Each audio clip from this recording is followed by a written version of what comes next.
Talk to you about speed and agility and plyometrics and quickness and linear, lateral movements, things that are going to work as far as helping you out in sports, on the field, on the court, whatever sport you play, on ice, all that good stuff.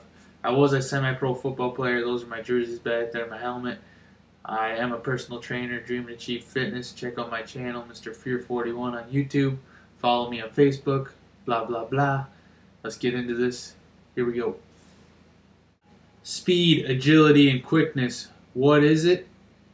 Well, if you're an athlete, that's what you definitely need. You need to be working on your speed. You need to work on your agility, quickness, plyometrics, things that are going to help you on the field, court, whatever sport you're playing. Now, speed is the ability to achieve high velocities by applying explosive force to a specific movement. One important thing about speed is your acceleration. By acceleration, I mean you're the quickest in your first 40 yards. That's the most important thing in sports besides agility and quickness. That quick step, that quick first step. You hear that from Dwayne Wade. You know, he's got that quick first step. That's how he gets the hole so quick. Or, you know, AP, he's got that first quick burst of speed when he hits that hole.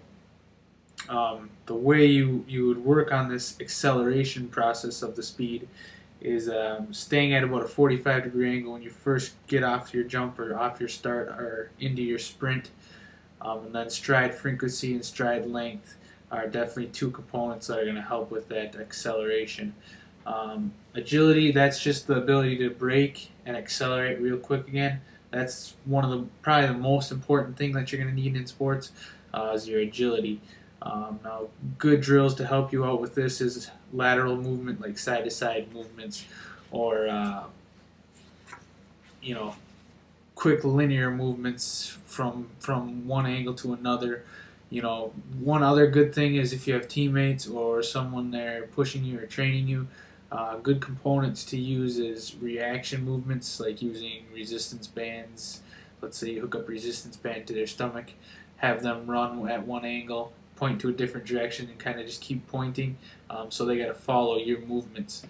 That's going to help with the reaction time, which is huge in sports. That quickness and the ability and that agility too. One thing you need to really concentrate on is your speed endurance. This provides conditioning needed to support these quantities over the extended period of time. It's basically also known as the ability to repeatedly reach maximal acceleration or speed in multiple boots, like stop and start. That's speed endurance is huge in agility.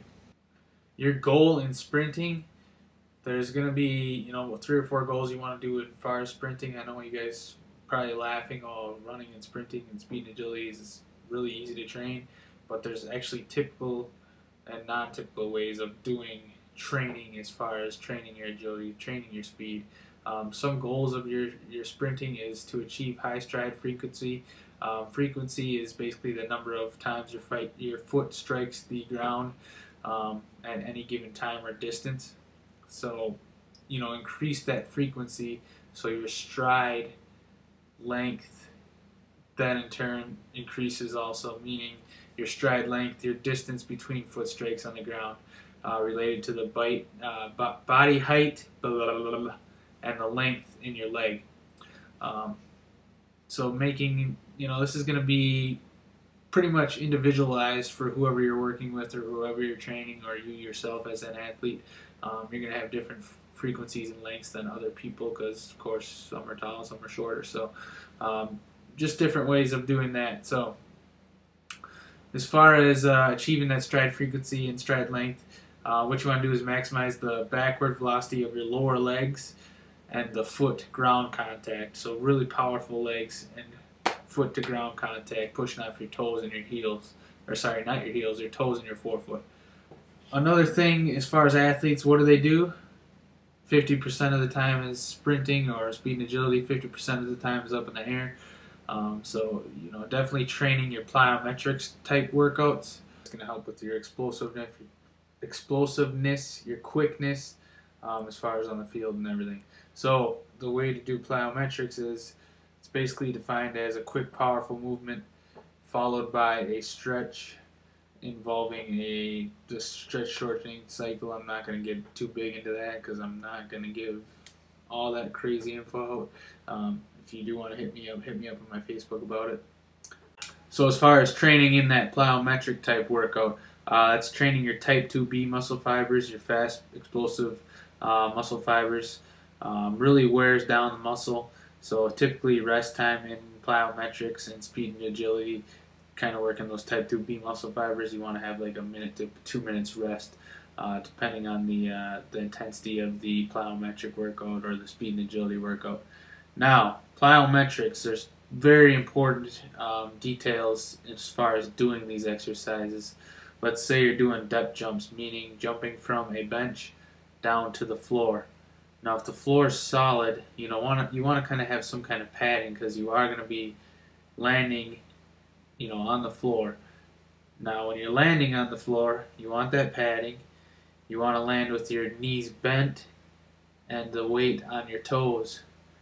If you're landing with your legs straight, you're putting all that pressure on your knee. You're going to hurt your joints in the long run. Landing on your heels, you're going to hurt your ankle or hurt your joints in the long run there too. So, very important when you're doing depth jumps or any kind of plyometrics, landing with your knees bent, your hips and butt back, and landing on your forefoot and exploding right back up into that position again. Very fast, explosive movements. Now, plyometrics. There is 3 phases to the plyometric exercises, meaning it's a quick, explosive movement followed by a stretch, and this is involving, the stretch shortening cycle, which I will explain to you here. The stretch shortening cycle, basically phase 1 is the eccentric phase or the easy part of the plyometric.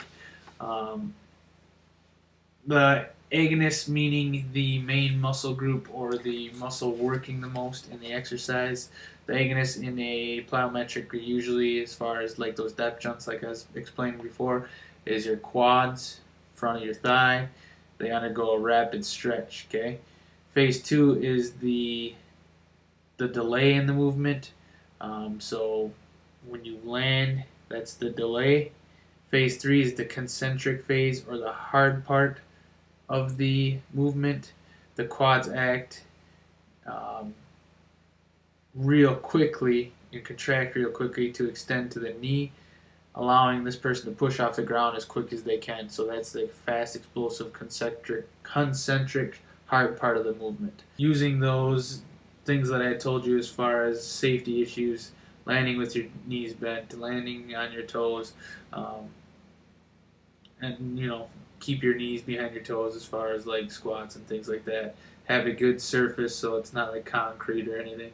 Have like a pad underneath there so you're not busting your shit up, busting your knees up.